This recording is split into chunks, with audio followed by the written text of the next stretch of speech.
Impact 102.1 FM, your urban lifestyle station. I just want to be yeah.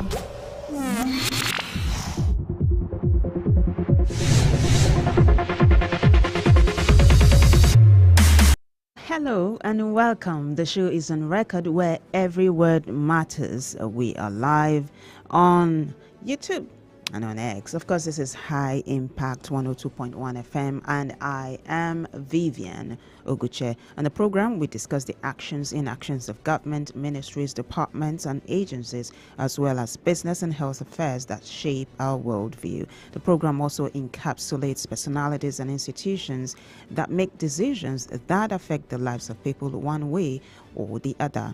And then we also avail you, our listeners, the opportunities to call in and make your contribution.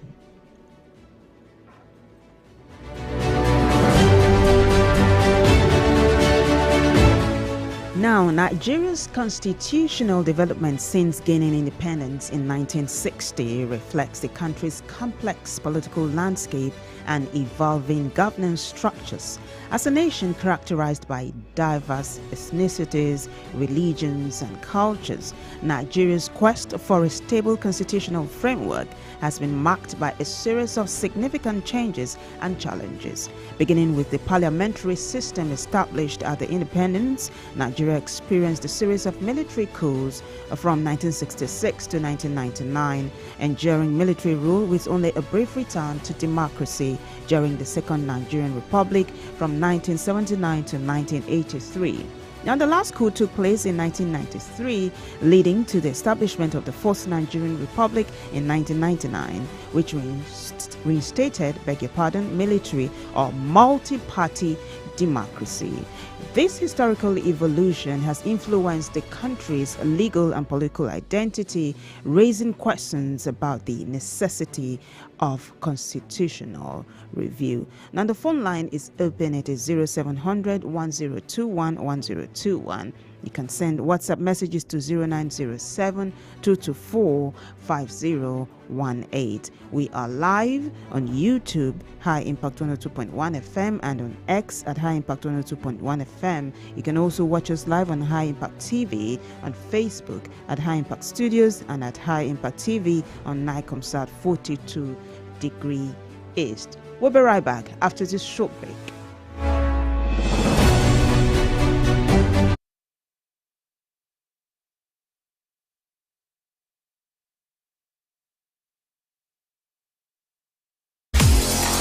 High Impact Radio 102.1 FM. The future is now. Welcome to the high side of life.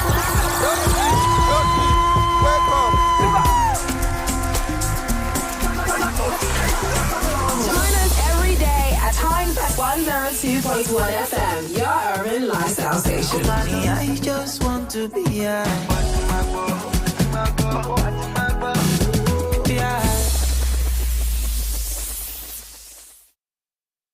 Do you know bad production can kill a great content idea?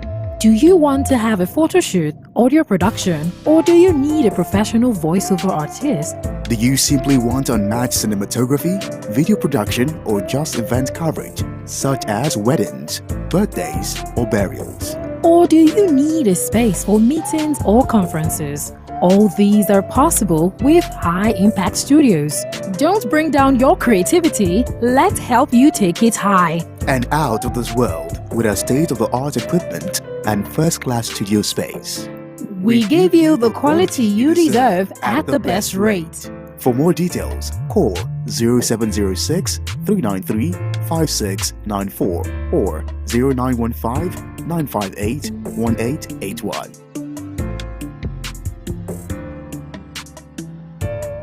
High Impact Studios, the future.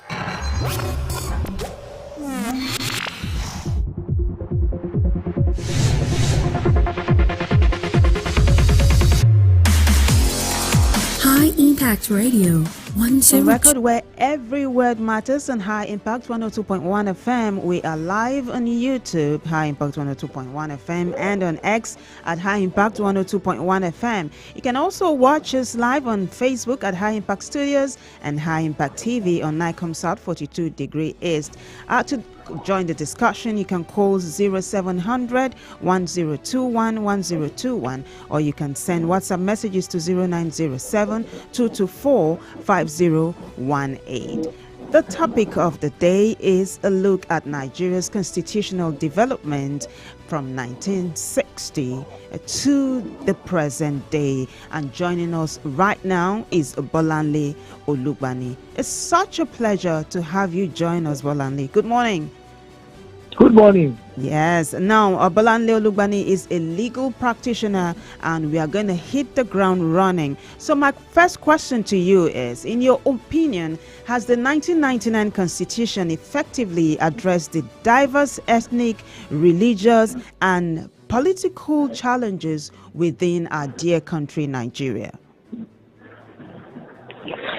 Well, my honest opinion is that it has not, even though there are provisions in the Constitution, that are, made for addressing all of the myriad, problems that Nigeria has experienced and is still experiencing.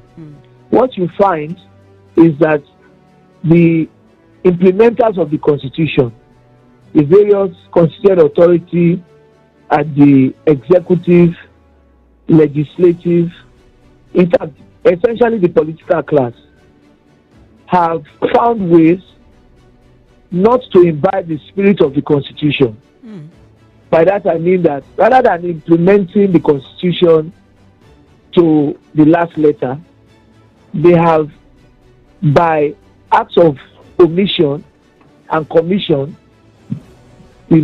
circumvented the Constitution.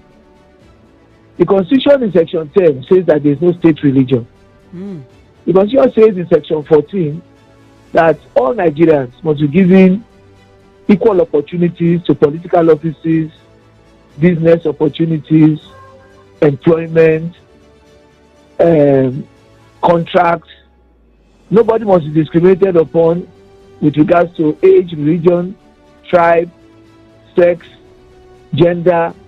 The Constitution is a well-written document, but you find out that implementing the Constitution by people who have political, ethnic, tribal, and religious agenda has been, the effect of which has been to omit to do what the Constitution expressly provides. I'm going to take it a little bit further. All of those in the executive arm of government, even in the legislature, who has sworn to uphold the Constitution of the Federal Republic of Nigeria, you find they don't even obey court orders or do cherry picking when it comes to court orders and judgments. So when you have people who have the spirit of being above the law or above the provisions of the Constitution, who get into office or into authority and begin to look for ways to omit to implement the Constitution rather than implement the Constitution itself, that's why we find ourselves in this situation. And yet, you find a lot of people commenting, people criticizing that the problem is with the Constitution. The Constitution may have one or two issues or major issues that need to be addressed, but the Constitution as a whole is quite adequate to take care of all of the issues that are present in this current dispensation and in this Nigeria, but the people who are supposed to implement are not implementing the Constitution. Very well said. Now, you talked about what the Constitution says about politics and religion. Now, what does the Constitution say about protests? About protests, like what's happening now, the hashtag fearless in October protest, for example, the hashtag end SARS protest, for example, the hashtag end bad governance protest, where you had protesters being picked by security operatives. Is that right constitutionally? It's wrong. It's very wrong constitutionally. And the position of the Constitution in Chapter 4 of the 1999 Constitution is that all Nigerians have a right to peaceful protest. They have a right to assemble peacefully and to protest peacefully, be it any interest, whether political, religious, social, economic, anything that affects their interest or that affects their existence. They have the right to protest it. Fantastic. You know? Yeah. All right. So, and what we find is that the Supreme Court of this country has also said that protest in Nigeria does not require any police permit, does not require the approval of any government authority. It just is a right that must be exercised and can be exercised by every Nigerian. And in fact, the Nigerian police is duty bound by law to protect the protesters, to ensure that they are not attacked, the protests are not hijacked, and there is no loss of lives and property. Once it is peaceful, people are just marching, they are just walking, they are just talking, raising their voice about whatever affects their interests. The Constitution guarantees it. I'm glad we're having this conversation right now. Let's also talk about the strengths and the weaknesses of the 1999 Constitution. What would you say are some of the strengths as well as the weaknesses of the Constitution? Well, I think in Section 1 of the Constitution itself proclaims its supremacy over all laws, bylaws, and any form of federal act. The Constitution also makes it punishable for anyone to seek to overwhelm or take over the federal government of the Federal Republic of Nigeria by any other means other than democratic or constitutional. So that is a no-no to a military coup. The Constitution also, in Section 25, talks about citizenship.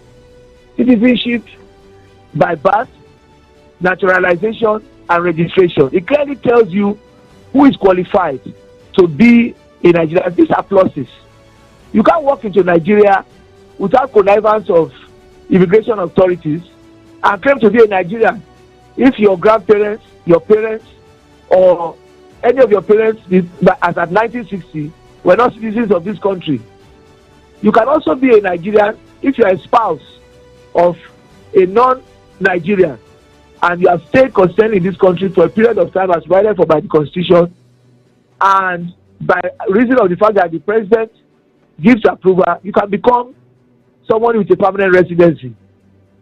So the federal government of Nigeria, by application, also can confer citizenship on those who have contributed to the areas where they live, those who have contributed economically, who have contributed socially, and who have stayed in Nigeria for so long. You find so many people of Lebanese origin, Syrian origin, who hold dual citizenship of both Nigeria and their countries of origin. So these are pluses. The Constitution also, one of its strengths is Chapter 4, which guarantees the right to life, right to liberty, freedom of movement, acquiring and owning landed property in any part of this country. That means whether you're Hausa, Igbo, Yoruba, Tiv, Fulani, wherever you are from, you have a right to buy and own property without being discriminated against in any part of Nigeria, and without that property being forcefully taken away from you. So then there's the right to life under Chapter 4 of the Constitution, freedom of movement, freedom of association, freedom, right to fair hearing. You know, that guarantees that if you are accused of an offense, there's a presumption of innocence until guilt is proven, and that you are entitled to a counsel, entitled to defense, entitled to be tried for a law that is in existence, as at the time you committed the offense, not a retroactive law. So these are all strengths of the Constitution. The Constitution also says in another chapter, about who can be elected to be a governor, a president, and what criteria of qualification, age that you have to have or be before you are elected. These are strengths of the Constitution. It talks about election tribunals. It talks about, what the election tribunal, there is pre-election matters, that is matters that must be had before an election, and the basis upon which you can challenge an election outcome. So these are all strengths of the Constitution. All and right. The Constitution... Let me come in here. Okay. I want us to dissect a little bit some of the points you just made. You talked about no matter what part of the country you are from, if you have settled, for example, you are from the eastern part of the nation and you've settled in the western part for a long time, you can be seen as being part of that region. In fact, you are a Nigerian. Would you now say that it is constitutionally wrong what happened not too long ago where there was a call, hashtag actually, Igbo must go? Igbo must go. That was constitutionally wrong, right? It not only was it constitutionally wrong, it was criminal and illegal. Also, in addition to that, is the fact that any form of internal deportation of people who any state government claims to be miscreants, lawbreakers, to their states of origin, wherever it is, from Lagos, it's also a crime. It's unconstitutional, illegal, null and void. So, but it now matters as to how each state government takes up the matter, how those people whose rights have been violated, fight for their rights and defend themselves. In fact, the Federal Attorney General and the State Attorney General have a role to play in advising their state governors and indeed the federal government and instructing the police to prevent such and not to be a party to such. Very well said. All right, let's take a look at another point you made. You talked about one of the strengths of the Constitution being freedom of movement. You know that in Lagos and some other states, government has restricted the protesters from moving around. It's just some particular locations that have been approved for protest. You talked about freedom of movement and then the right for Nigerians to protest, especially when it comes to a violation of their human rights. Would you say it's constitutionally right for government to say you must not move around but protest at a particular venue? For me, personally speaking, literally interpreting the Constitution, it is a limitation on the right of freedom of movement, freedom of the right to assemble and to protest. Okay. But the government also has a duty to ensure that there's no destruction of life and property. And if the government, through the state attorney general or the FCT, director of public prosecution, or the federal attorney general, bring enough facts before a court of law and says, look, if you allow people to protest freely, as the Constitution has allowed, this is the likelihood of what may occur. There may be wanton destruction of property, taking of lives. And the fact is that when that right is not in any way, controlled or properly managed, we may not be able to cope with the aftermath of it. So it is about providing evidence to a court of law. And the court of law has a discretion to look at the facts, to look at the evidence, and take a decision that will ensure justice for not only the state, but also the protesters. So the courts, walk a fine line in between upholding the Constitution and the reality of the facts and evidence put before it. So to an extent, literally speaking, it may appear that the right to freedom of movement, right to protest peacefully has been fettered by the court. But on the issue of public order, public policy, protection of lives and property, which is the paramount objective of the state, the those decisions have been taken. That's fair enough. Your answer is good. Let's also talk about one of the things you mentioned. You said one of the strengths of the Constitution is what is said about qualifications for people who can run in office. In fact, some people have said this is one of the weaknesses of the Constitution because of the fact that the requirements are not very steep. So whoever might have access to the number one position. Is that your take? Well, my take personally is that, there's this saying that the age of Methuselah cannot be compared with the wisdom of Solomon. Age does not compare wisdom. Okay. And, to presume that somebody must be at least 40 years old before he can aspire to the position of president, somebody must be at least 35 years old before he can aspire to be a governor or a senator. It's sort of gives the impression of presumption that age confers maturity. There are 9-year-old or 10-year-old boys who are more mature than a 60-year-old man.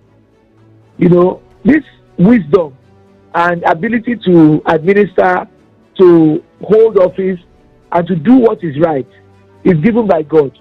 So, but we have injected some kind of gerontocratic clause into office holding to a point where we cannot afford to have people of lacking in the necessary maturity and experience, taking positions.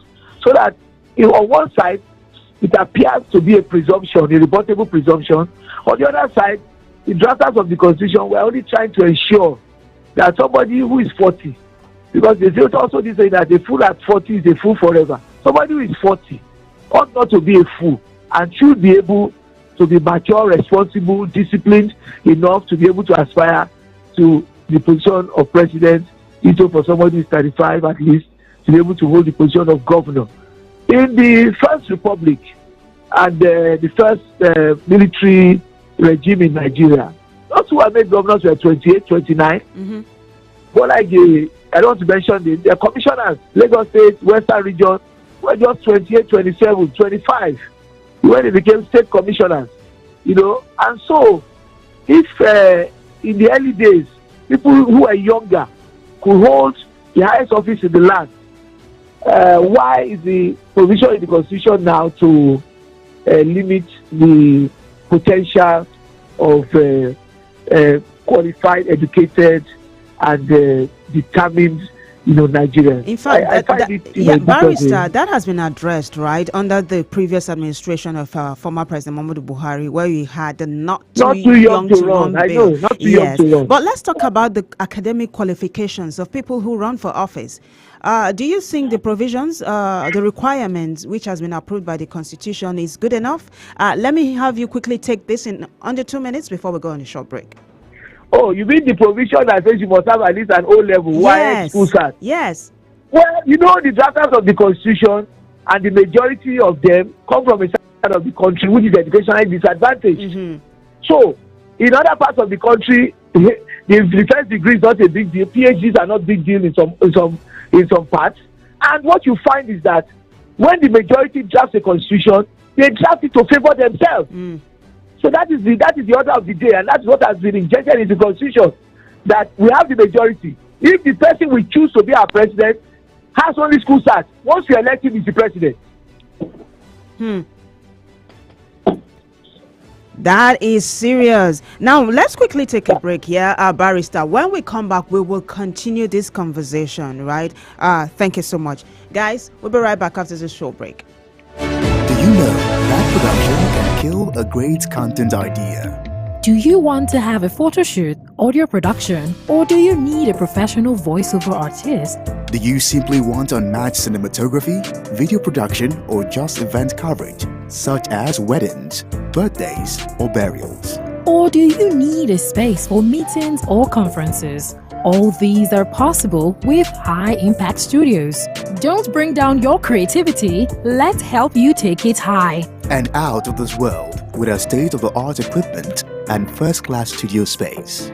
We give you the quality you deserve at the best rate. For more details, call 0706 393 5694 or 0915 958 1881.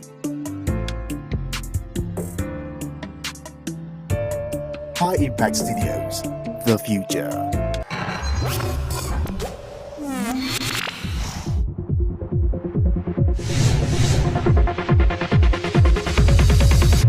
The show is on record where every word matters on High Impact 102.1 FM. You can watch us live on Facebook at High Impact Studios. We are also live on YouTube, High Impact 102.1 FM, and on X at High Impact 102.1 FM.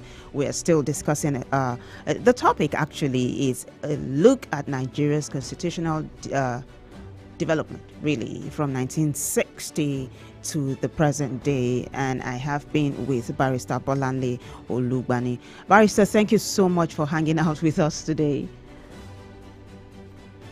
All right, now, so let me go on with this next question. We've been taking a look at some of the weaknesses of the Constitution. You talked about the strengths earlier on, and we slowly nosedived into the weaknesses. Now, do you think Nigeria's federal system effectively balanced power between the central government and states, or is there a need for further devolution of powers? Well, because of the nature of the country called Nigeria, the peculiarities of tribe, religion, population, devolution of powers is a very highfalutin word. Some kind of decentralization, I think, is long overdue. Decentralization of the Nigeria Police Force, decentralization of the revenue points in the country. What I mean by that is that the main revenue earner is crude oil, and you find out that the Nigerian state is serviced by proceeds of the sale of crude oil that is gotten from the South-South. So, what is the benefit to the South-South itself? Pollution, lack of drinking water, inability to farm, can't go to fish. There are no bridges, there are no roads, no adequate schools, classrooms, hospitals. The egg that lays the goose that lays the golden egg is perhaps the one suffering, the most. So, there is a need for the area that produces whatever resource, whether gold, diamond, crude oil, yam, beans, cocoa, rubber, to have a larger percentage of whatever comes out of their area, of their land. This makes the center not to be so powerful. This makes the states or the regions or geopolitical zones not to be so lazy. Because in actual fact, you will derive more from what you produce. Not everything going to Abuja, and Abuja sharing the national cake, while those who are producing are suffering. You are using the money of a particular area that produces the most to service other areas that are lazy or not producing. So there's a need to remove so much power from the center to make the constituent parts of Nigeria believe and understand that they are relevant and they are appreciated. All of this were recommendations in 2014 National Conference, which those who are supposed to implement have failed to implement. There's no reason why America at the local government level, where we copied our presidential system of government from, will have, their sheriffs. At the same level, they have police departments. For federal crimes, they have the FBI. For a population of over 200 million people, the combined number of policemen in Nigeria is like one policeman to perhaps 500 or 600,000 people. The police is not enough, and that's why Nigeria is experiencing security challenges, kidnapping, terrorism, armed robbery, all manner of things that were not part of our, crime register in the past. Even sexual assault, abuse, it's because there are not enough people to monitor, to investigate. There are no places to report all of this to. Community policing is just lip service. They don't. It's not being done effectively the way Japan does it. Where you have at least 2 policemen to every street. So there's a lot that needs to be taken. Like America. America, the center is only strong and has jurisdiction over defense, international relations, and the currency of America, which is the dollar. That is control of monetary policy. That is through the central bank. All the other concerned parts, the other 52 states of America have, which is called a Commonwealth. All states are called Commonwealth. Have discretion and autonomy to run their affairs, including having Supreme Court for every state, if they so wish. What I hear you say, copied okay, from the Americans, but we're not implementing it in the true spirit of the presidential democratic system of government that ought to be in Nigeria. and that's very unfortunate. So what I hear you say, actually is a yes to restructuring, right? Yeah. Hello? Yes, can you hear me, Barrister? Yes, I can hear you now. So what I hear you say is a yes to restructuring, right? Not to restructuring per se. I say yes to equity and fairness. Fantastic. That's very well said. Now, would you agree with a cross-section of Nigerians who feel like the constitution, I beg your pardon, is obsolete and must be overhauled? Well, I don't believe in throwing away the baby with the bathwater. I believe that there are parts of the constitution that need to be urgently tweaked, amended by consensus, by mutual consensual agreement by all sections of Nigeria for the interest of the growth, peace, and development of the country. But I don't think that we should wake up tomorrow morning and throw away the 1999 constitution which we are operating. We should agree what areas are in the constitution where problems or loopholes exist and how we can tackle those problems or loopholes. That's what I think. So you're saying don't overhaul but amend the 1999 constitution? Yes. All right. Amend the constitution by mutual consent. Mutual consent. Is it a very, very long process that takes years, or is it something that can be quickly done, a constitutional amendment? The way the military bequeathed that constitution to us has made it extremely difficult to amend, if not nearly impossible. Wow. What I mean by that is that for every letter of the constitution that you want to change, not even a line, not even a paragraph, not even a section, you need two-third majority of the state houses of assembly of the Federal Republic of Nigeria, two-third majority of the 36 state houses of assembly. You need concurrence of two-thirds of the National Assembly, that is the Senate and the House of Reps, flowing in the same direction to amend one word, not even one line, one paragraph or one section. So you must have consensus across board, and then it is up to the president also to assent to that amendment or to reject the amendment. If you reject the amendment, after 30 days, the National Assembly combined can pass into law by overruling the president effectively. So it's a long, laborious process because by the time you go from state 1 to state 36, interest may be affected. And if there's no concurrence in the state house of assembly, one state might decide to stop, and so the necessary two-third majority in each house of assembly may not even be attained. Talk less of in the other 35. It is also a very expensive process based on what you just said. Yeah. Yes. All right. Now, so how then, in the meantime, can citizen participation be enhanced in Nigeria's democratic processes to ensure that the Constitution serves the needs of all Nigerians effectively? Unfortunately, we are at the mercy of the state governors, who usually have or are presumed to have effective control of their state houses of assembly. The governors, in meeting with the president, must agree on, which areas in the overall interest or good governance, progress, peace and security of the country need to be amended. When the experts agree, they will now table these proposals before their various houses of assembly and actually lobby the assembly members to see why this constitution or these sections or these amendments, must be done. Whatever deals they need to do or persuasion needs to be done to make it fly or make it possible. The state governors are the ones with the power, including the president, also with the National Assembly, which is the House of Reps and the Senate. So if it flows from the top, it may be a little bit easier.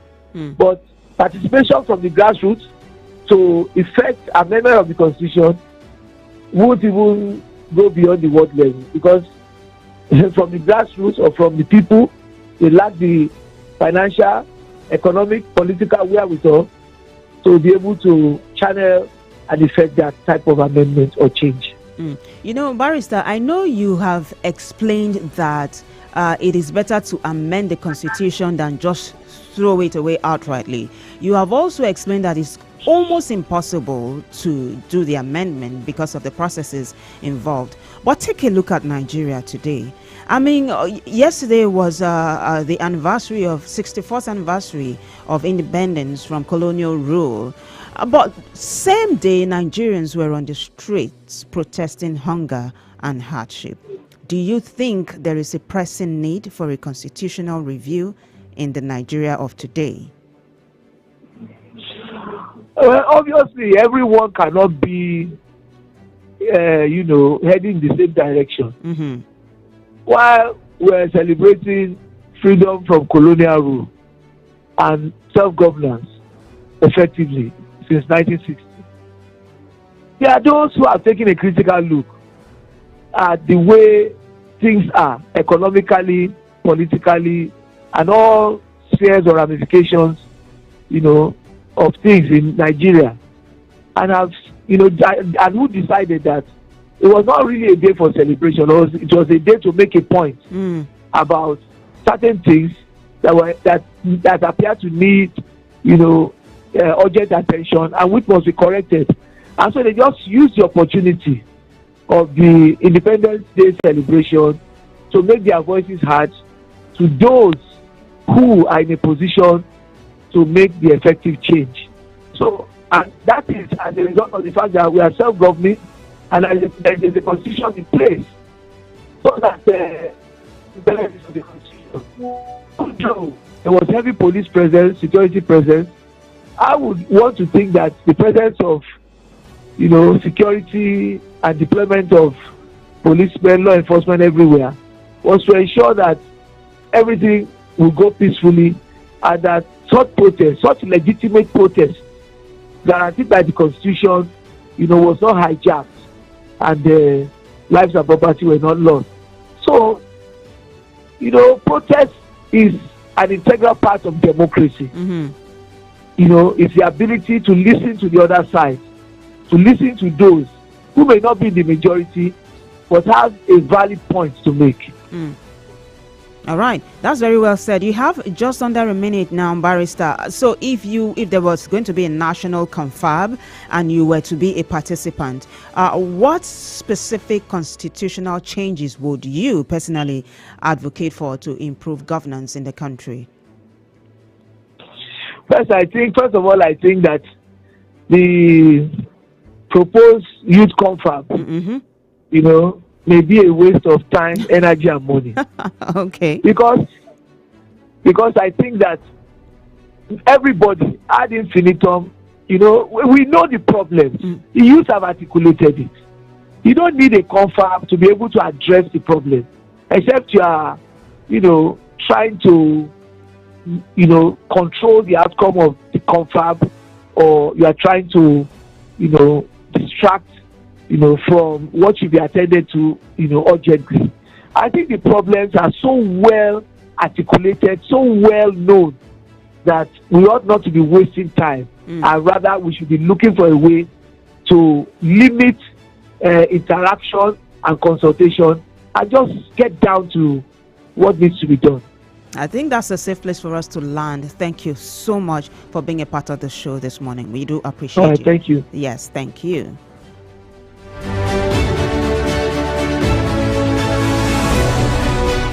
And that was Bolanle Olugbani, a legal practitioner, and we've been talking about Nigeria's constitutional development since 1960 to the present day. I'd like to say a big thanks to everyone that contributed to making the show a great success, but a bigger thanks to you for listening and watching. Until I come your way again, I am Vivian Uguche. Have a fantastic day ahead. On record. Every word